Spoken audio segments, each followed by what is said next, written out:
Hi, my name is Suraj, and I'm a developer advocate at PyTorch. And my name is Justin, and I'm also a developer advocate at PyTorch.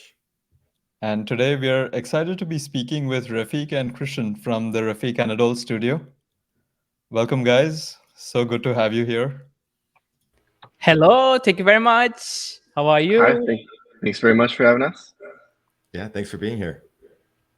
Refik, you and your team are award-winning computational artists. And what I find so fascinating about your work is that you use data, AI, and digital technologies to create something that is very uniquely human. Tell us a little more about your artistic background and maybe things that have influenced you to do what you do. Yes, happy to. First of all, so great to be here with Christian together with you because I think we as a studio on the shoulders of many wonderful things like your incredible libraries, approach, research all together. So we are grateful first of all for the community. And so I'm a media artist. Start my journey almost 14 years ago. As an undergrad, I guess studying photography, videography, web design, 3D graphics, computer graphics, eventually visual programming language. I think my 4 years at my undergrad in Istanbul, Turkey, where I born, was a pretty much open-minded process of like how to use creativity in any context. 2008, and a wonderful professor from Aalto University came to our school to teach us a program called Pure Data, which was like a visual programming language for mostly musicians or people who are practicing with sensors as like an instruments. It was the very first time I saw how actually a sensor that is completely invisible can transform the world around us into visible patterns. And I think that's where in that mini class I coined the term, most likely data painting. The idea was transform that sensor data into a visual language of super minimal like points and lines. And I think that obsession became and grow a studio practice. Then came to Los Angeles for working with incredible pioneers in the media art scene, specifically Casey Rias, who invented processing with Ben Fry, and I think started the open source programming language, like a programming language that allowed any creators who wants to work with code to imagine. So I was very fortunate 10 years ago, start working with him, learn how to program from a Java side. But before that, I am using a software called VVVV, which is like another visual programming language that allows you to make many amazing things. Pretty much, I think my mind is more inspired by the visual programming language. And then I found my limitations quickly, and I was always inspired by the idea of make art for anyone in the world. So never inspired by solo egocentric research of an art, but more like how we can collectively imagine beyond who we are and how we can make art for anyone in the world, truly anyone in the world. And that is a huge responsibility and a research. So decided to became a studio practice 8 years ago, right after the MFA graduation from UCLA, Design Media Arts, and start the journey. Now we are 15 people, can speak 15 language and represent 10 countries.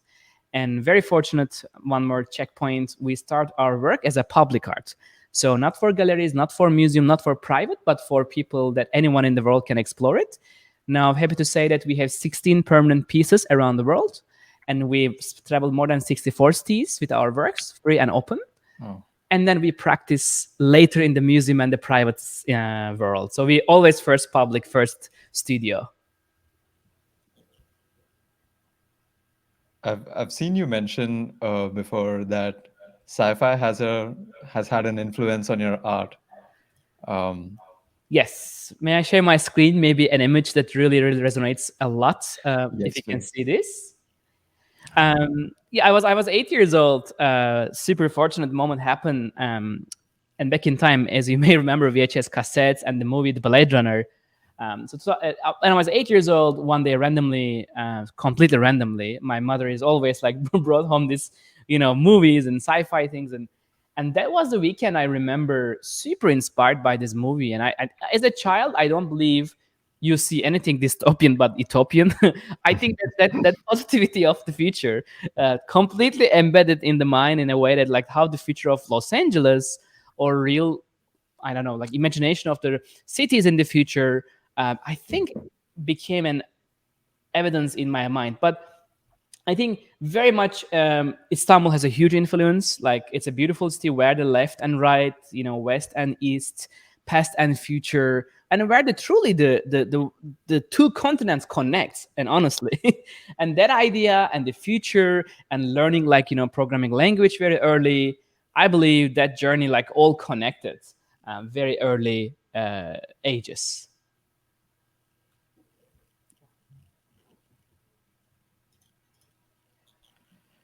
Um, I have a question that's it's kind of like a twister, but if you could go back in time, like maybe 10,000 years ago, and make a cave painting to confuse everyone in the future, uh, what would you draw? Oh, it's a very high challenge question, but I share when I talking our current work maybe as a studio, so that people have some visual correlation. I would like to share our mini show reel if you can see it while I am talking, because I believe this body of work you are seeing here um, is our cave paintings, I guess, for the for the future. So, I mean, as I mentioned, to me, what was the true inspiration was the idea of data is not numbers, is not just mathematical representation of things, but also a form of a memory. And I think if you think about a memory, which is a very fundamental, I guess, our organic, inorganic, the basic model of our memories and the consciousness, I found that actually we can completely see the data as a form of memory, and that memory can take any shape and form. And I do believe that our work is not necessarily relying on a physical reality, but also it can use light as a material. And I do find that in our research that, I mean, light is one of the most divine material, or physically, scientifically, like we can talk about light in many different contexts. But I find that actually light makes invisible visible, and the algorithms that are allowing us to like imagine, to see beyond what we can imagine, became our, I guess, cave paintings. 2016, I would like to say that an important start point for this imagination is our residency at the Google AMI department. Again, thanks to Blaise Aguirre Arcas and Mike Taika and Karen McDowell. I think 6-7 years is like a 60-70 years in AI research, as we all know. I think that was a very incredible moment, because what was amazing in these workshops, in this residency, I was like imagining maybe a shaman and an artist and an AI engineer together imagining things that are beyond just scientific and mathematical reality, but also has a spiritual context in life. So I found that our work that is emotionally creating this resonance is probably coming from that belief of juxtaposing many disciplines together. Yeah, it's very interesting you say that, because many cultures do worship light for the same reasons, that it illuminates what is not, and what is not visible, or what cannot be directly experienced as is. And I also read somewhere how you mentioned your art is about revealing that what is unseen. Yes. And you have a series called Data as Pigments, which I thought was very interesting, because you look at data as memories, you look at them as pigments, but what they really hold are nuggets of information. Yes. And you also said things like buildings can dream, and colors may be heard, and sounds can Yes. be seen. So Yes. I'm interested to learn how do you use AI over here? Yes. So, I mean, Christian also with us here. I'm sure he will share amazing, also his personal journey in the studio. But I will say, so first of all, the early days of data pigmentation, which I'm calling it, was very much obviously focusing on environmental data, which again, grateful for Case Rias and incredible mentorship. 2012, I start plotting very early wind data, through these open source sensors. And then there was an amazing learning about like how to think about information comes from a sensor about sensing the nature, right? The weather data, humidity, temperature, wind gust, and direction. So that was a very early studies. And then later on, we with the AI, it completely changed the imagination. And I want to go into 2016 because that project, to be honest, in my mind and in our research, is one of the most important one. Maybe we can quickly go at that one. First of all, the project is heavily inspired by this incredible book by Argentinian writer Borges. And I was completely fascinated when I read this story way before what AI means, but the idea of like one day, hopefully, creating this library of the everything. And it's a dream that one day every single data in the world is accessible to anyone in the world. And so this was the story that I think inspired. So in 2016, we start researching about the archives. And thanks to Vasif Kortun, who is a well-known curator who challenged artists to see beyond what we can. And that's the idea of turning the information into a knowledge in front of a library, in a live library where a human watches AI, like reconstructing the sorting the images and giving a meaning to these 1.7 million documents. So the obsession with, I think, archives started with this project. And I do believe that this has a very significant importance in the AI arts. As far as I know, 2016, this is the one and only first piece publicly available that allows you to interact with this 1.7 million documents at TSNE data universe in real time, or also in the VR as well. So not necessarily has to be a physical existential thinking. But I would say this project triggered another idea called machine hallucinations, which was the idea of if a machine can learn, can it dream? I mean, any gamers, I'm pretty confident, thinking about, or anyone loving science fiction like Philip K. Dick or William Gibson narratives.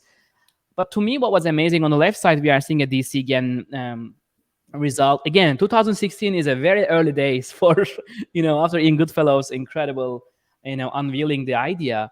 To me, this was the moment that the another research started. How can we take this, what AI can learn from, in this case, 1.7 million documents, but how can we turn this into a data pigmentation? So we start using fluid dynamics specifically on top of these machine decisions or the latent walks. And last, I will say 6 years, we train, and again, Christian can explain more, but we have more than 3 billion images and train more than 100 AI models. And again, thanks to NVIDIA friends that I think also joined the support process, we were able to work with PGGAN, StyleGAN, 288, 3, of course, recent studies with DALI 2 and OpenAI and wonderful research. But what I want to say is in this research, we learned that from the culture, nature, space, urban, and we look at idea and the archive of the humanity's collective memories. As you may see, it's all about seeing this new world. And happy to say that this research unfolded into a whole new body of work. And last 6 years, as you may see here, we explore all these outcomes in a very different and try to be characteristically unique to look at these patterns of how machine, can represent these dreams. So when you use data as your raw material, I think it really helps to use AI models which can grok them at scale.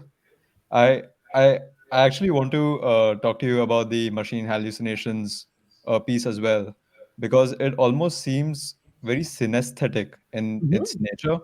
Like you're taking information in one domain and you're using models to represent them for humans to experience them in a completely different way.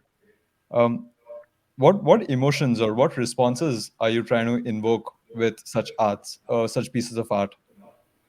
I think the main narrative I'm seeing extremely so first of all, I think like Monet, right? If you look at the history of art, it's always happened, right, in many different centuries and decades.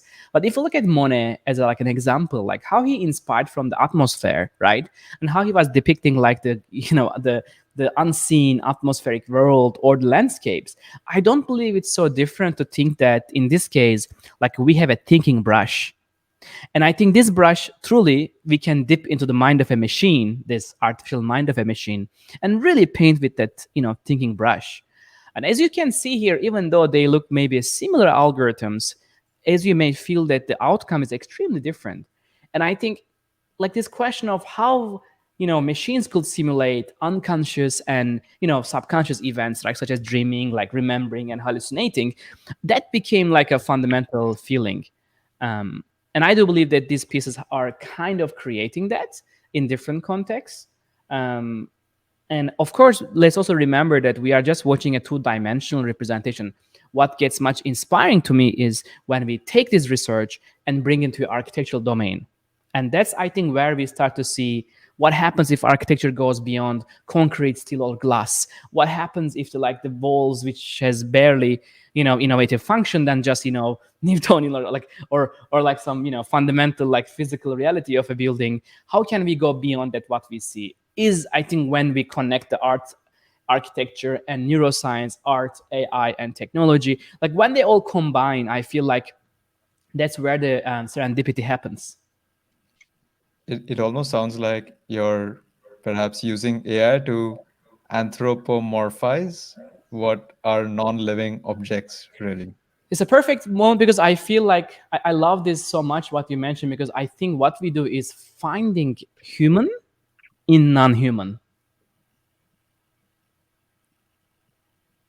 Is that how your work is interpreted generally, or have that? I mean, your art is so it strikes so many different synapses that I wouldn't be surprised to learn of any interpretations of this that were completely unexpected for you. I mean, then I have a very great example. So first of all, maybe also Christian can also explain our process a little bit. But what is really inspiring to me is once we dive into these massive archives, ideally we always land in a latent space, right? Like at the end, there's all amazing archive of images when they are clean and processed, which Christian would love to share, I'm sure, the process. We always land in this latent space, right? We always find ourselves in this, n-dimensional environments where mathematically represented, but for the public, for anyone on public space, they have pretty much like a no context, right? Unless we have an experience or a question. So that's, I think, where the public art triggers. Christian, I'm pretty sure you want to talk about our process, because it's really also inspiring to me, like how we start and how we go through amazing algorithms. If you want, Christian. Yeah, definitely. Well, hi, by the way. My name is Christian. I'm a lead data scientist at Refik Anadol Studio. I've been working with Refik now, I think, since 2017 or 2018.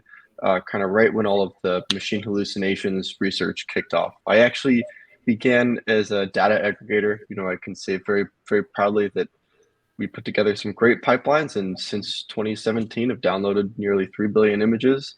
It's an amazing process to work with all of these images, right? Because we go and we think about doing a project, like I'm pretty sure New York City was the first project I worked on. Yes, and when we go and we collect these images from public resources, the intention isn't to do anything crazy, right? But it's rather collect all of the collective memories from all of the people who have gone and experienced New York. I think it's kind of why it feels so relatable to people, even when, they're all computer generated images. What we're really seeing are the visions of the collective memories of everyone who's ever been in New York and taken a picture. I think it's very, very powerful. So, Christian, this is an amazing example because for us, this Art Tech House installation in New York, I think 2018 as a research and 19 as an output, I felt like it was a very rewarding experiment, because we are calling it experiments, by the way. I don't think these pieces are finished or say that's it, because the data is alive and Steve is alive, and there is no way to say this frozen reality of a model represents anything but just an experiment. So what was really inspiring to us is as you remember these last 6 years of data pigmentation or fluid dynamic research on the neural networks became here physically visible. What we felt in this exhibition, by the way, people staying 4 or 5 hours meditating, representing some beautiful responses. Or recently, last year, we were able to take another building in Istanbul, 120 years old building, but instead of using archaeologic, instead of restoring the building with damaging the history, we thought that just adding a bunch of projectors, we can project the memories of the building, which is an old theater, And we've even do these 6-dimensional UMAP studies, from the sound to image and text is really our input for our AI research. And we always find this incredible, joy in how we can represent these, 6-7 dimensional plottings in different forms. And I think even here, maybe Christian, you can also talk about we export every single movie scene.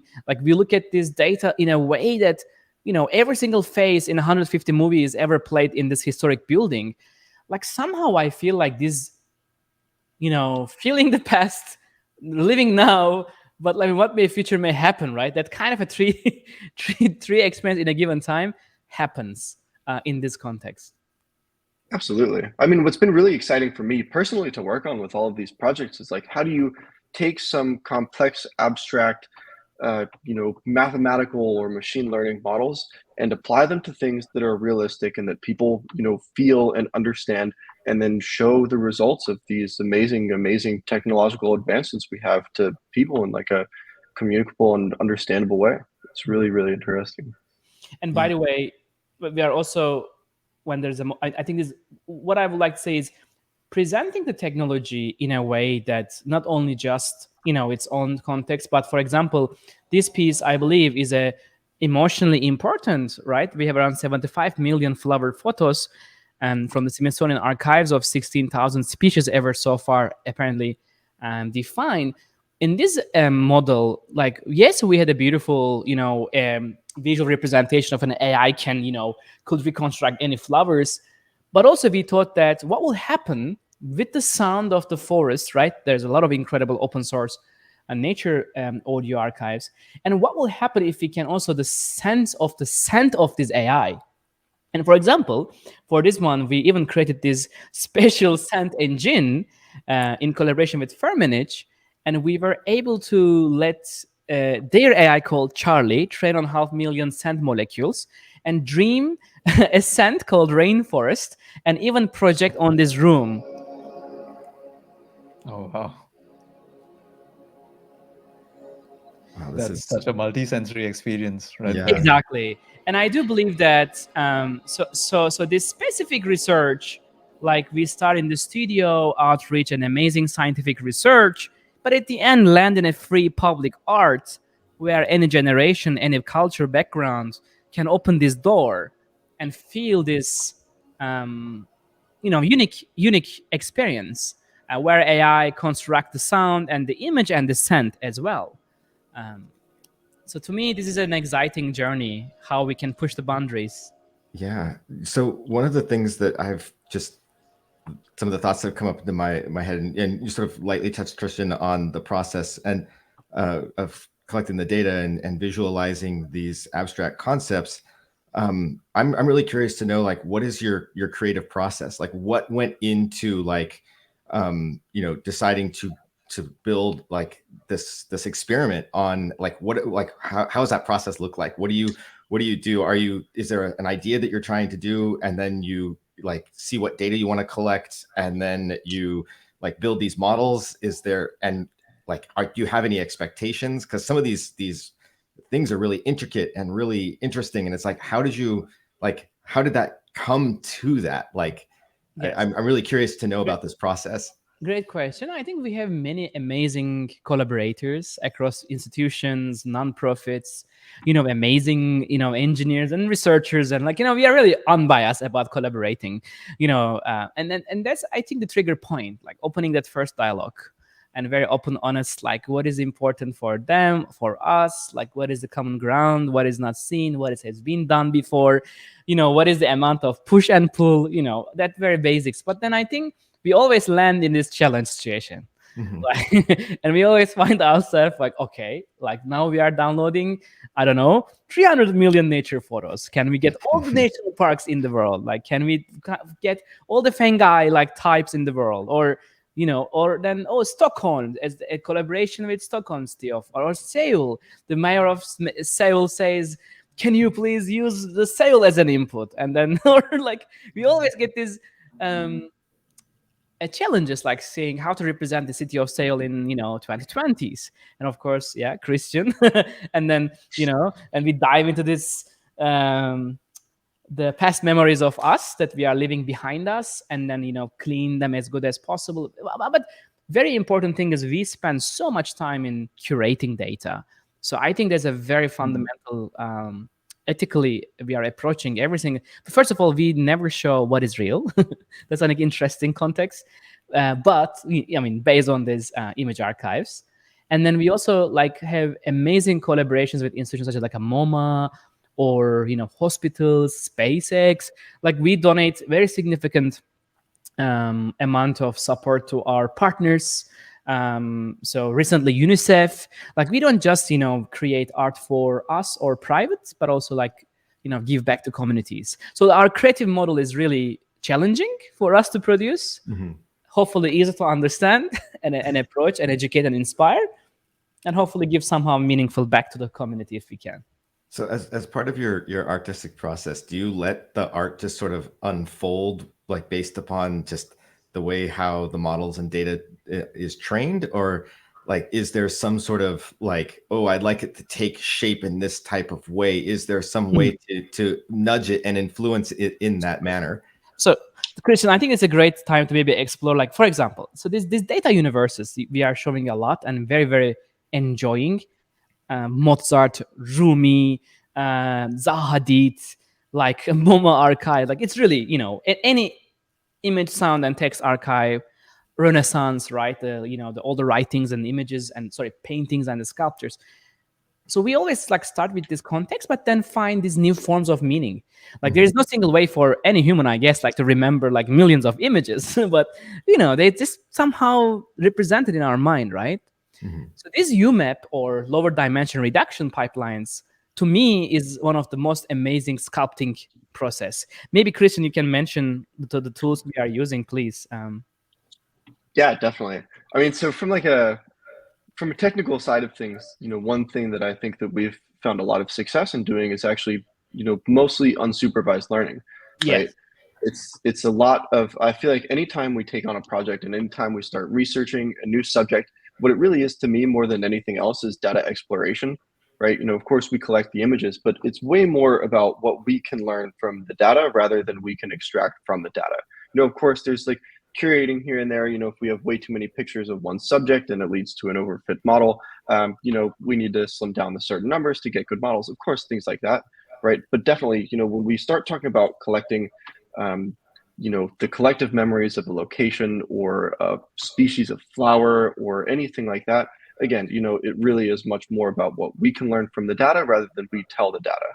And that's a really inspiring thing. So much more exploration than anything else. Actually, it's a great world, because Unsupervised is our next name of the exhibition at MoMA. Specifically, we learned that this word has a much positive resonance in understanding the machine process, and I think it's really interesting to think that even though like there are so many cutting edge algorithms maybe can do incredible like image recognition and so on, but still giving a chance of a machine to co-create is so fun than try to find the absolute truth in any archive. And I think that letting go of creativity and lowering the barrier of like egocentric thinking versus like how machine can become an extension of mind is more inspiring than stuck in just certain truth of an algorithm versus like even for like GAN trainings, right? Like we are intentionally sometimes extremely experimenting with these learning rates and try to be more abstract, like not necessarily try to mimic the reality. But again, it all starts with the data, as Christian mentioned. At the end, the ground truth, which is the memory, is like where the input for it's actually sorry. It's actually really funny because for the unsupervised project specifically, we had a great set of classifiers for this MoMA data, and we spent quite a bit of time actually training supervised models and supervised dimension reduction plottings, and then threw all of it away. We were just like, no, none of that, only unsupervised learning here. Yeah, it's interesting. Earlier you mentioned that you refer to these as experiments and that they're constantly evolving. And yeah, if you're doing unsupervised learning and you're sort of letting that art take shape and form based upon that data, it's kind of interesting to think that like there might be like unique moments of time where the art is different. So it's like you're there, you're looking at it, you're viewing it, you're watching it in front of you, and then a half an hour later, somebody comes and looks at it, and it's a different path because the data. Absolutely. Yeah.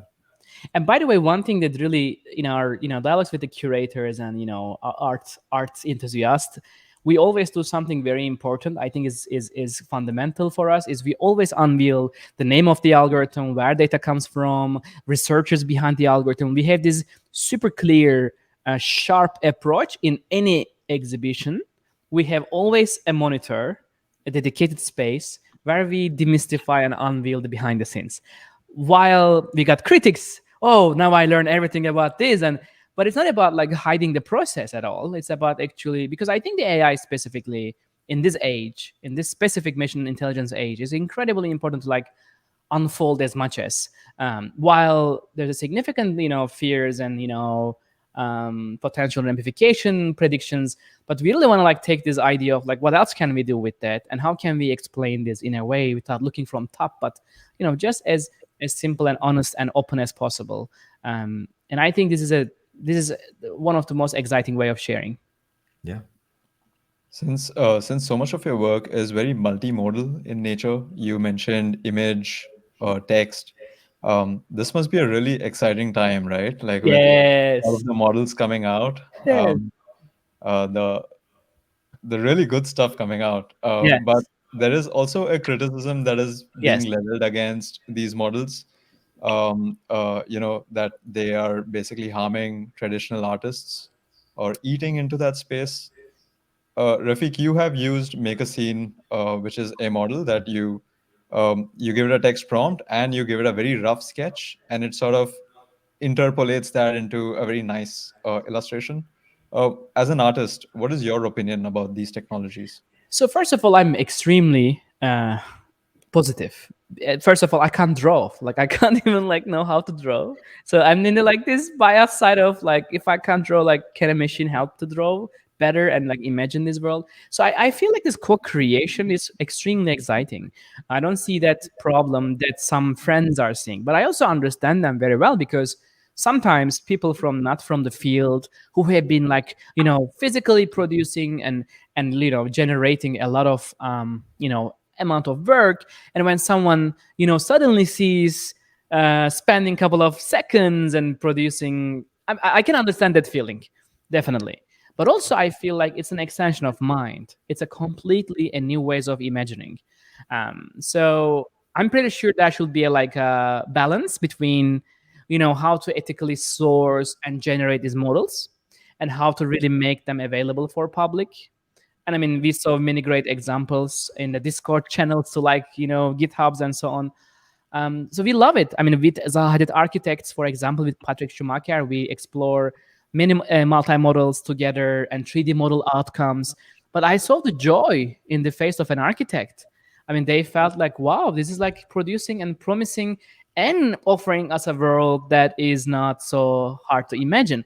So this moment, or like the a Rumi, right, Persian poet, that there's no way to we can imagine like things about, or the mods. Like we tried so many different ways of imagining these things that we cannot otherwise. So to me, it's a serendipity. It's almost like you gain an additional skill where you're taking the latent representation Exactly. between your ears, and you're able to bring that out in a very tangible way that other people can also communicate with. Absolutely. Yeah. So one of the things I was curious about is, do you think that like AI generated art can become like too perfect? Like, do you think that there's like an AI equivalent to like, the Bob Ross happy accidents? And are there digital representations of imperfections? Like, for example, like when you're painting, having brush hairs get stuck into the paint and then transferring onto the canvas. I think I will definitely say that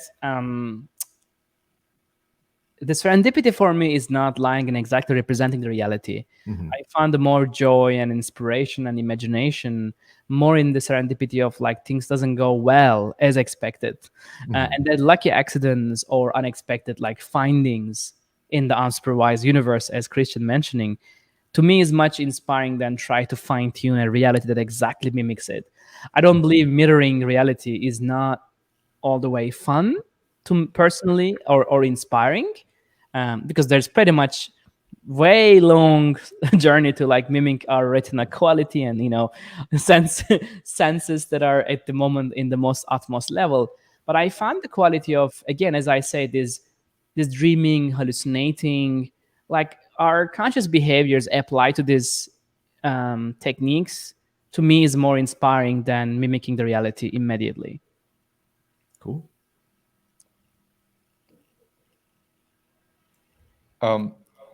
Since art is very open to interpretation and it's quite subjective by definition, do you think when you start using AI and other digital technologies to create art, do you think there's a time where it'll start to become more individualized? Like for example, let's say I just wear an EEG headset, Mhm. and based on what I'm thinking or what I'm feeling, the art installation changes, and it becomes just bespoke for me. So this is an amazing, I think, situation. I love this idea so much because, first of all, unfortunately, our journey with brain started 2017 with an unfortunate event that I learned that my uncle was unfortunately diagnosed by Alzheimer's. By the way, I'll be going next week to meet with him. After 5 years, he's diagnosed, and I'm researching with him one on one and his brain signals. That's where I started this project called Melting Memories. And what was really incredible is, thanks to, by the way, Professor Adam Ghazali from UCSF, he trained me and entire our team like how to use this cap and how to use 800 plus EEG research data. And we use EEG learn algorithm back in time to like classify the moment of remembering. So to me, this was like one of the first experiment, at least in our research. We found that it's still AI can be this intermediary process where our most important data, I do believe memories, can still be encrypted into this art context. And this was a very exciting exhibition that we found that people completely enjoy. This idea of like transcoding the data from the surface level, which is sometimes very noisy data, still turn into like a noise algorithm and reconstruct it. So this was the first time we saw a beautiful reaction from the audience around the world. But now it's very predictable that multimodal process, of course, understanding latent space with like brain signals, is an absolute joy and a speculation still.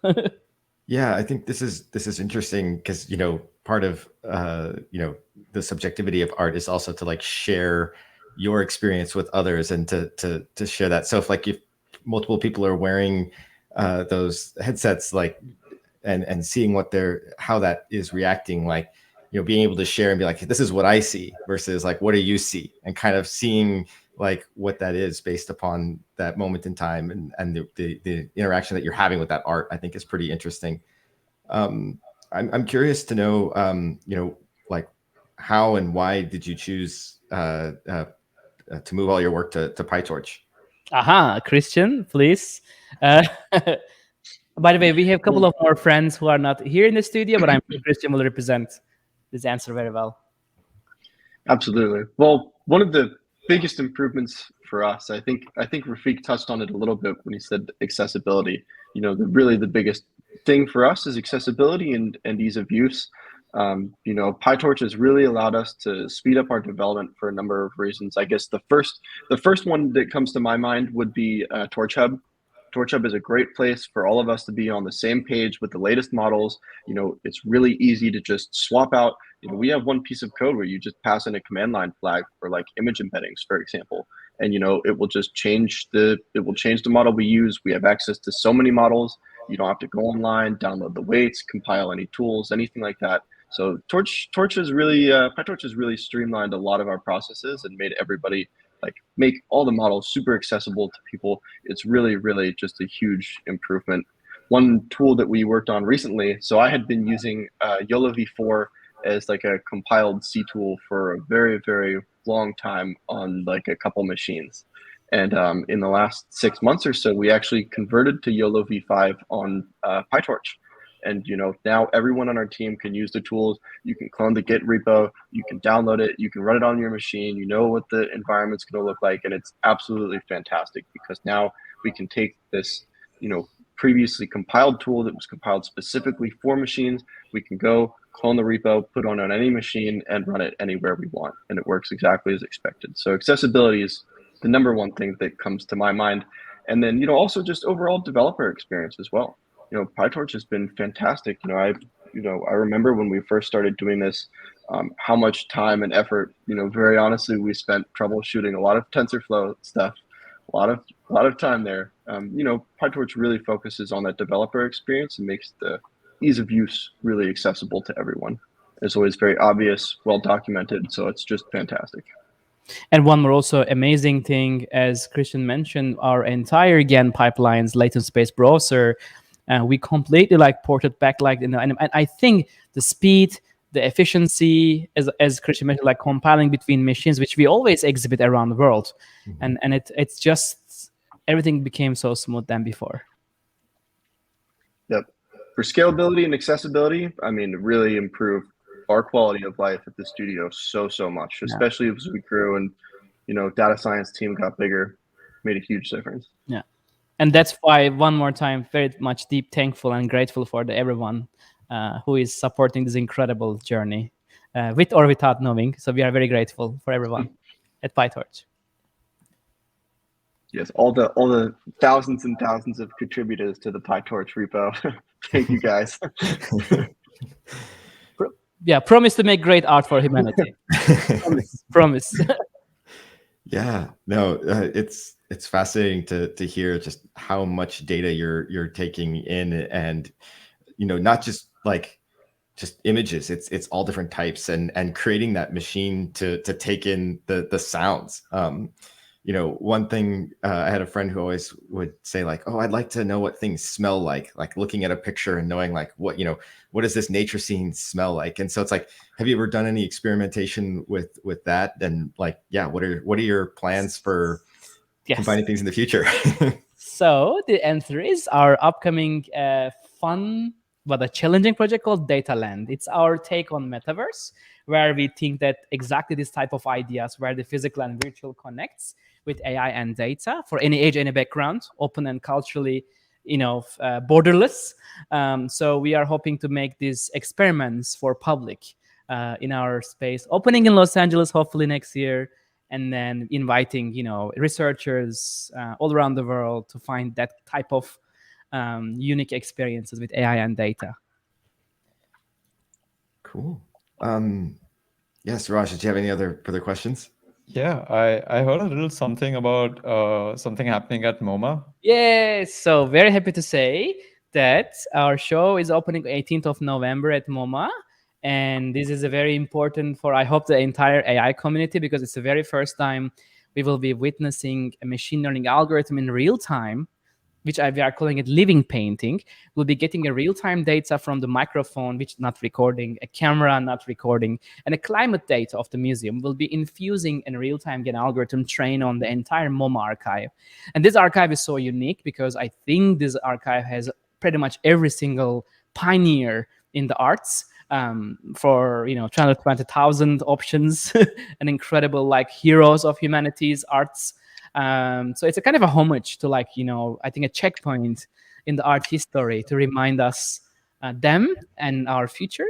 So it will be open and public and free, and hope to be there giving workshops together, sharing behind the scenes educational context, and it's free and open to everyone. It's a public art at MoMA, Agnes Gand lobby, and thanks to Michelle Kua and Paolo Antonelli, curators, to let us generate this amazing work of art. Cool. Yeah. And when you say it's a workshop, do people have hands-on experience with learning how to create art with AI, or is it interacting and yeah? Yes, hope to create as much as educational context we can in this 4 or 5 months of open exhibition time.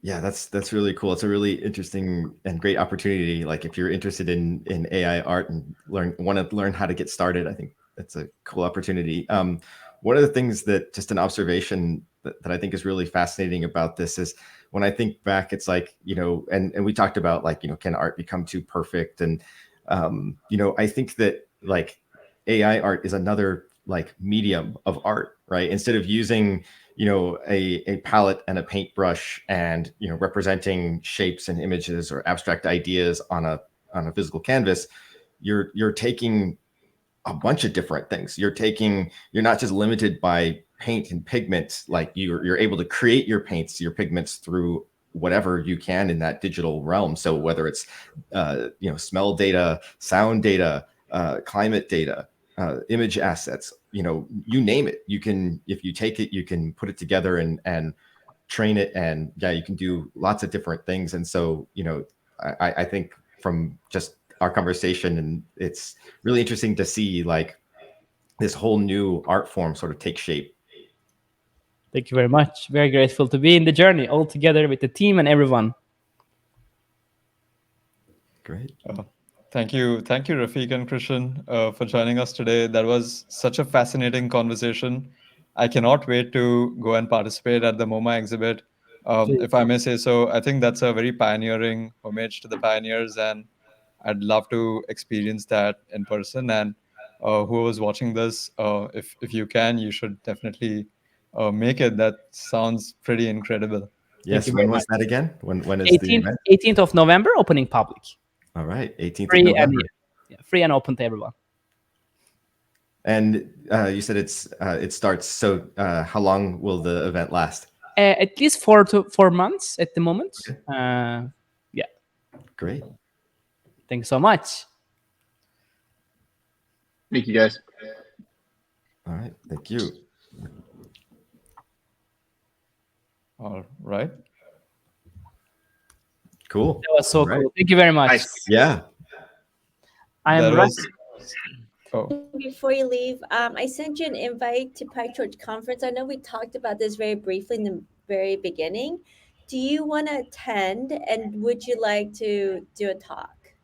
Absolutely. We will love to do that. So that will be amazing. By the way, I may be in the other Zoom call. Very happy to be both me and Christian. We'll be honored to be there. Will be okay. incredible. I'll work with Christian, and we'll work out the details. And perfect. Okay, thank That you would again. be amazing. This was fantastic. Great. That was so awesome. Thank you so much. Thank you so much for the great questions and everything. Yeah. Thanks so much, guys. Yeah, appreciate it. Have a great Thank you. day. Thanks.